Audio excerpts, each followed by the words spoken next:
आंतरराष्ट्रीय दर्जाचा सहकारातील मानदंड असलेला वारणा पॅटर्न अपडेट्ससाठी यूट्यूब चॅनल वारणा विश्व वारणानगर सबस्क्राईब करून बेल आयकॉन क्लिक करा.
वारणा समूहाचे विश्वस्त प्रमुख सुराज्य फाउंडेशनचे संस्थापक आदरणीय सावकर साहेबांचं हार्दिक सहर्ष स्वागत करतो. मंडळी, नेतृत्व बुद्धीची चमक आणि संकल्प सिद्धीची धमक म्हणजेच आदरणीय डॉक्टर विनयरावजी कोरे सावकर साहेब. नम्र, निरागस, गुणी, समाजकार्यात अग्रणी म्हणजेच आदरणीय सावकर साहेब. शिवबाची तलवार, फुलाहुनी अलवार, सामान्यांचे सुखाचे सवन, ताट कण्यातील मी पण म्हणजेच आदरणीय सावकर साहेब. धरतीचे आकाश, गगनबातील प्रकाश म्हणजेच आदरणीय सावकर साहेब. आदरणीय साहेब, आपणास कळतो गर्दीच्या मनातील गाभा, आपण बोलता तेव्हा शब्द असते सभा. ऐकणाऱ्याला वाटतं हे माझ्याच मनातील बोलत आहेत, आपल्याच काळजाचा एक एक पापुद्रा सोलत आहेत. आपला अभ्यास, आपला आवाका, आपली तळमळ सगळंच दिसतं आपल्या बोलण्यात लख आणि निखळ. समाजाच्या निकोप प्रकृतीसाठी आपलं आयुष्य मानव सेवा कार्यात गुंतवणारे, सुसंस्कृत मानवाचा नवा माणूस घडवण्यासाठी चिरंतन ज्ञान चैतन्य देत राहणारे श्री वारणा सहकारी विविध उद्योग समूहाचे अध्यक्ष, जनसुराज्य शक्ती पक्षाचे संस्थापक आणि अध्यक्ष, शाहूवाडी पन्हाळ्याचे जनसुराज्य शक्तीचे आमदार, सुराज्य फाउंडेशनचे संस्थापक आदरणीय आमदार डॉक्टर विनयरावजी कोरे सावकर साहेब. आपणास नम्र विनंती या प्रसंगी आपल्या भावभावना व्यक्त करण्याची. राष्ट्रभक्तीचा धर्म जगण्याचं कर्म बहाल करणारी जगातली सगळ्यात अवघड परीक्षा म्हणून ज्या UPSC परीक्षेकडे बघितलं जातं, तुमच्या आणि माझ्या या महाराष्ट्राच्या भूमीतून खरं तर ही परीक्षा ज्यांनी यशस्वीपणानं पार करून दाखवली आणि आपल्या आयुष्याला राष्ट्र निर्मितीचा शिल्पकार बनण्याचं भाग्य ज्यांनी मिळवून दिलं, ते आज वारणेच्या आपल्या ह्या व्यासपीठावर उपस्थित असणारे सगळेच महाराष्ट्राच्या विविध विभागातून आलेले यशवंत.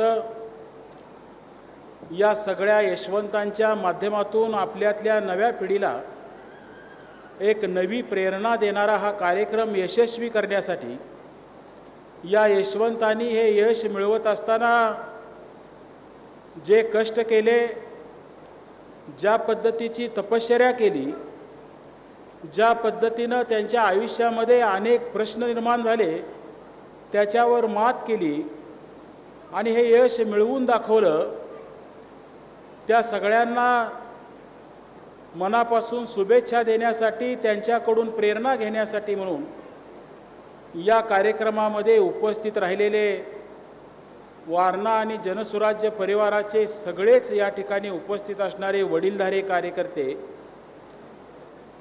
मोठ्या आकांक्षेनं आपल्या आईवडिलांच्या बरोबर मीही ही परीक्षा देणार, मीही माझ्या आयुष्यात माझ्या आईवडिलांची, माझ्या गावाची मान ताठ मानेनं समाजासमोर आणणार ही जिद्द घेण्यासाठी म्हणून उपस्थित राहिलेले सगळेच विद्यार्थी मित्र, मोठ्या संख्येनं या कार्यक्रमामध्ये सहभागी झालेल्या आदरणीय महिला भगिनी, गेली 19 वर्ष हा कार्यक्रम वारणा परिसरामध्ये अतिशय उत्कृष्टपणानं संपन्न व्हावा या भावनेतून ह्या कार्यक्रमाचं संयोजन करणारे, शालेय स्तरावर स्पर्धा परीक्षेची मानसिकता निर्माण करणारा अभ्यासक्रम राबवणारे आणि हे काम अतिशय पवित्र भावनेनं आपल्या सगळ्यांच्यासाठी समर्पित करणारे सुराज्य फाउंडेशनचे अध्यक्ष आदरणीय NH पाटील सर, व्यासपीठावर उपस्थित असणारे वारणा परिवारातल्या साखर कारखाना आणि दूध संघांचे दोन्ही उपाध्यक्ष, वारणा विद्यापीठाचे कुलगुरू आदरणीय शिर्के सर, संघटनेत माझ्याबरोबर काम करणारे आदरणीय अमरभाऊ कर्णबाळ सर्जेराव दादा, पक्षाचं अध्यक्ष म्हणून काम करणारे माझे सहकारी समित कदम आणि जनसुराज्य शक्ती पक्षाच्या माध्यमातून पन्हाळा, मलकापूर, आज जिल्हा परिषदेमधल्या शिक्षण विभागाच्या सभापती पदावर आणि विविध पदावर काम करणारे व्यासपीठावरचे सगळे मान्यवर, हे 22 यशवंत आज आपल्या सगळ्यांच्या विनंतीला मान देऊन आपल्या वारणा परिवाराच्या ह्या कार्यक्रमामध्ये सहभागी झाले. त्या सगळ्यांचं मी आपल्या सगळ्यांच्या वतीनं पहिल्यांदा मनापासून या ठिकाणी स्वागत करतो. मला आज सांगितलं पाहिजे, ज्याचा उल्लेख मगाशी जीवन शिंदे सरांनी त्यांच्या प्रास्ताविकामध्ये केला, की आत्तापर्यंत जवळजवळ 800 यशवंतांचा सन्मान ह्या व्यासपीठावर झाला. अनेक लोक या ठिकाणी येऊन आज देशाच्या सेवेमध्ये आपापल्या परीनं वेगळ्या पद्धतीचा ठसा उमटवायचं काम त्या ठिकाणी करतायत. पण ह्या कार्यक्रमाचं यश काय? हा कार्यक्रम वारणा परिवारातले आम्ही कार्यकर्ते घेत असताना आमचा स्वार्थ काय, असा जर कधी आपण विचार ह्या व्यासपीठावर करायचं ठरवलं तर मी तुम्हा सगळ्या यशवंतांना या ठिकाणी सांगेन की 800 जणांचा सन्मान आम्ही केला, पण ह्या 19 वर्षामध्ये या वारणा परिसरातल्या सुपीक भूमीतून 8000 पेक्षा जास्त स्पर्धा परीक्षेमध्ये यशस्वी झालेली, MPSCच्या माध्यमातून राज्याच्या विविध विभागांच्या मध्ये सेवा करणारी एक नवी पिढी आम्हाला तुमच्या सगळ्यांच्या ह्या प्रेरणास्तोत्रातून ह्या ठिकाणी निर्माण करता आली. आणि म्हणून आपल्यासारखे जेवढे यशवंत महाराष्ट्रामधनं स्वतःला सिद्ध करतायत, या सगळ्यांनी दरवर्षी या भूमीमध्ये यावं आणि हा असाच ज्ञानाचा यज्ञ कायमस्वरूपी या ठिकाणी प्रज्वलित राहावा, अशा अपेक्षेनं खरं तर आम्ही सगळे कार्यकर्ते हा कार्यक्रम करायचं आयोजन त्या ठिकाणी करत असतो. माझ्या मनोगताची सुरुवात करत असताना मी एक शब्द वापरला की राष्ट्र निर्मितीच्या कामातले शिल्पकार ही भूमिका खरं तर तुम्ही सगळ्यांनी तुमच्या आयुष्याला आता जोडून घेतलेली आहे. हा प्रवास जो आजपासूनचा तुमचा सुरू होणार आहे, हा प्रवास तुमचा व्यक्तिगत नसणार आहे. या प्रवासाशी ह्या देशातले देशवासीय जोडलेले असणार आहे. या प्रवासामध्ये ह्या देशाचं भवितव्य जोडलेलं असणार आहे. या प्रवासामध्ये ह्या देशासमोर येणाऱ्या अनेक आव्हानांना एक ब्युरोक्रेसीचं प्रतिनिधित्व करणारं नेतृत्व जोडलेलं असणार आहे. आणि हे सगळं तुमच्या सगळ्यांच्या हातून अतिशय यशस्वीपणानं पार पडावं, तुमच्या ज्ञानातून खऱ्या अर्थानं ह्या देशाला काहीतरी नवं मिळावं, ही शक्ती तुम्हाला परमेश्वरानं द्यावी, अशी सुद्धा मनापासूनची शुभेच्छा या कार्यक्रमामध्ये तुमच्या सगळ्यांचा सन्मान करत असताना मी या ठिकाणी व्यक्त करतो. देशाला स्वातंत्र्य मिळालं आणि देशाच्या स्वातंत्र्यानंतर हा देश कसा चालावा याच्याबद्दलची घटना समिती निर्माण केली गेली आणि डॉक्टर बाबासाहेब आंबेडकरांनी ह्या देशाची घटना त्या ठिकाणी लिहिली. आणि या घटनेच्या माध्यमातून प्रचंड मोठा असणारा हा देश, की ज्या देशामध्ये अनेक भाषा बोलणारी लोकं राहतात, ज्या देशामध्ये अनेक प्रकारच्या संस्कृती आपण बघतो, ज्या देशामध्ये अनेक प्रकारच्या खाण्यापिण्याच्या आवडीनिवडी आपण बघतो, ज्या देशामध्ये अनेक प्रकारच्या भाषा आपण बघतो, अशा ह्या विविधतेने नटलेल्या पण एकतेचं स्वरूप असणाऱ्या ह्या देशाला अखंड करायचं काम ज्या घटनेनं त्या ठिकाणी केलं, पण त्या बाबासाहेबांनी सुद्धा एक वाक्य त्या ठिकाणी आपल्या घटना समितीच्या कार्यक्रमाच्या पूर्ण काळानंतर व्यक्त केलं की मी किती जरी आम्ही ही घटना चांगली केली असेल तर योग्य अधिकारी मिळाल्याशिवाय, योग्य माणसांनी ह्याचा वापर योग्य पद्धतीनं करण्याची दृष्टी ठेवल्याशिवाय ही घटना परिपूर्ण होऊ शकणार नाही. आणि आज तुम्ही सगळेजण खरं तर ही जबाबदारी स्वीकारताय आणि हे आव्हान पुढं घेऊन जाताय, त्याबद्दल मला तुम्हा सगळ्यांना या ठिकाणी परत एकदा शुभेच्छा व्यक्त करायच्या आहे. प्रामुख्यानं आपल्या सगळ्यांना शुभेच्छा देत असताना एक दोन चांगले विषय आपल्या क्षेत्रातले, आपल्या समोर असणाऱ्या आव्हानांच्या अनुषंगानं जगामध्ये काय चालू आहे, भारतानं आपलं राजनैतिक कौशल्य आज आंतरराष्ट्रीय रिलेशनशिप ज्याला म्हणतो त्याच्यामध्ये कशा पद्धतीनं सिद्ध करायचा प्रयत्न केला आहे, भारताचा आचार विचार संस्कार आपण जगामध्ये कशा पद्धतीनं मांडायचा आज प्रयत्न करतो आहे आणि त्याचे किती सकारात्मक परिणाम आपल्या डोळ्यासमोर त्या ठिकाणी उभा राहत आहेत, ह्याच्याबद्दलच्या खरं तर एक दोन गोष्टी मी आपल्यासमोर व्यक्त करणार आहे. मला आपल्याला सांगितलं पाहिजे, परवाच आपल्यातला एक IAFS ऑफिसर 1973 सालचा मला वाटते दीपक होरा म्हणून, त्याचं ब्रॉडकास्ट माझ्या ऐकण्यामध्ये त्या ठिकाणी आलं आणि त्या मनोगतामध्ये त्यांनी सांगितलं, एक दोन त्यांच्या आयुष्यातली उदाहरणं त्यांनी सांगितली की ते स्पेन ह्या देशामध्ये भारताचे अँबॅसिडर म्हणून त्या ठिकाणी काम करत होते.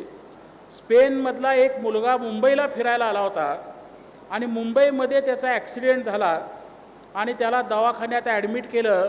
तो ICUमध्ये होता. जगना मरण्याच्या मधली खरं तर त्याची तिथं जीवघेणी धडपड त्या दवाखान्यामध्ये सुरू असणारा तो काळ होता. त्याच्या घरातल्यांना कळवलं गेलं आणि त्याचे वडील त्या भारतीय दूतावासाच्या दारात येऊन त्या ठिकाणी उभा राहिले. त्या दूतावासाला रविवार असल्यामुळं सुट्टी होती, कामावर कोणी नव्हतं, एक सिक्युरिटीचा अधिकारी होता आणि तो वडील दीनवाणेपणानं त्या सिक्युरिटीला विनंती करत होता की काहीही करून मला भारतातल्या राजदूताला या ठिकाणी भेटायची संधी द्या. आणि मग काही वेळानं त्याची दया येऊन तो सिक्युरिटी गार्ड त्या दीपक होरांच्याकडे गेला आणि असा एक माणूस आपल्या स्पेन एम्बॅसीच्या दारावर आला आहे आणि त्याला काय आपल्याला मदत करता येईल ते म्हणते, त्याला आत बोलो. आणि तो माणूस आत आला आणि त्यांच्या पायावर हात टेकून रडायला लागला. म्हटला, माझा मुलगा अत्यवस्थ आहे, मला काहीही करून भारतात पोचायचं आहे, मला भारतात जाण्याचा व्हिसा तुम्ही त्या ठिकाणी द्या. आणि ही विनंती त्यांनी केली. त्याच्याही डोळ्यासमोर एक दोन मिनटं प्रश्न निर्माण झाला की बाबा आपण नेमकं काय करावं, रविवारचा दिवस आहे, एम्बेसी रविवारी काम करत नाही. आणि त्यानं धाडसानं निर्णय घेतला की आज एक वडील आपल्या मुलाच्या आयुष्याची भीक मागत आपल्या दारात आला आहे आणि म्हणून त्यानं खरं तर त्याला तो व्हिसा रविवार असून त्या ठिकाणी इश्यू केला. त्याच दिवशी तो वडील विमानानं मुंबईमध्ये आला, मुलाला भेटला, मुलाला आधार दिला. त्याचा मुलगा नशिबानं जगला आणि 15-3 आठवड्यानं मुलगा चांगला बरा झाल्यावर तो त्याला परत स्पेनमध्ये घेऊन आला आणि त्याला भेटायला परत त्या एम्बॅसीमध्ये आला आणि त्यानं सांगितलं की मी तुम्ही जे काम केलं, पण मला आज प्रांजळपणानं सांगावंसं वाटतं की हेच जर भारतातला एखादा माणूस स्पेनमध्ये अशा प्रकारे ॲक्सिडेंट झाला असता आणि त्याचा वडील भारतातल्या स्पेनच्या एम्बॅसीमध्ये गेला असता आणि रविवारच्या दिवशी त्याला व्हिसा मिळाला असता का, हा प्रश्न ज्या वेळेला मी माझ्या मनाला विचारतो त्यावेळेला मला दुर्दैवानं त्याचं उत्तर, आमच्या एम्बॅसीमधनं भारतातल्या एका वडिलाला हा न्याय मिळाला नव्हता असं द्यावं लागतं.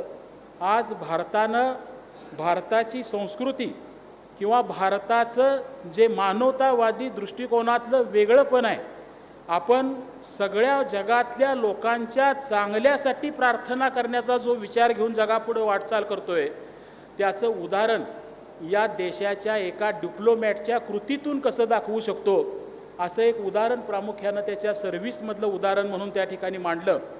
आणि म्हणून अशा अनेक घटनांचा उल्लेख जो आपल्या कृतीतून देशाबद्दलची सभ्यता हाला रिप्रेझेंट करत असतो, देशाच्या एका प्रतिमेच्या निर्मितीमध्ये ते योगदान देत असतो.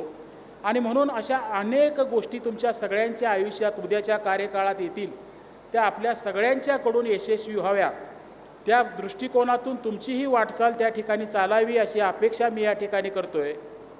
कालच जे इराणचं, इस्रायलचं आणि अमेरिकेचं सुरू असणारं मागच्या महिन्याभरातलं हे प्रचंड युद्ध आपण सगळेजण अनुभवतोय. पण ह्या युद्धाची झळ खरंच आपल्यापर्यंत आली का? या युद्धाची झळ भारतीयांना का लागू शकली नाही? ही झळ लागू नये म्हणून आपल्या देशातल्या लोकांनी काही वेगळ्या पद्धतीचं नियोजन केलं का? या प्रश्नांचा सुद्धा विचार खरं तर उद्याच्या काळात तुमच्या सगळ्यांच्या समोर येणाऱ्या जबाबदाऱ्यांचा विचार करत असताना माझ्यासारख्या कार्यकर्त्यासमोर येतो. ज्या वेळेला ह्या युद्धाच्या माध्यमातून काय घडलं आपण ऐकायचा प्रयत्न करतो. शेजारच्या पाकिस्तानसारख्या देशामध्ये लॉकडाऊन लावायची वेळ आली, श्रीलंकेमध्ये लॉकडाऊन लावायची वेळ आली, रेशनिंग पेट्रोलचं आणि गॅसचं करण्याची अवस्था आपण त्या ठिकाणी बघितली. आज क्रूड ऑइल $70 मिळणारं $100वर गेलं आणि 88-89 रुपयेवर असणारा डॉलर $95 जाऊन 92-93 खाली आला. पण भारतातल्या एकासुद्धा माणसाला पेट्रोल ₹1 किंवा ₹2 महाग झालं नाही, किंवा गॅस पुरणार का पुरणार नाही, टंचाई येणार का, ह्या अवस्थेमध्ये खरं तर भारताची सगळी गॅस घेऊन येणारी जहाजं, भारताची सगळी क्रूड ऑइल घेऊन येणारी जहाजं त्या होर्मुझच्या समुद्रधनीतून यशस्वीरित्या पार होत होती. एकाच वेळेला इस्रायललासुद्धा मित्र असणारा भारत आणि इराणबरोबर सुद्धा तितक्याच चांगल्या पद्धतीनं मैत्री जपणारा भारत, हे खरं तर भारताचं आंतरराष्ट्रीय नातेसंबंधातलं राजकारण किती यशस्वी आहे आणि ते आपल्या सगळ्यांचं कसं प्रतिनिधित्व करतं याचं एक उदाहरण म्हणून आपल्या डोळ्यासमोर येतं.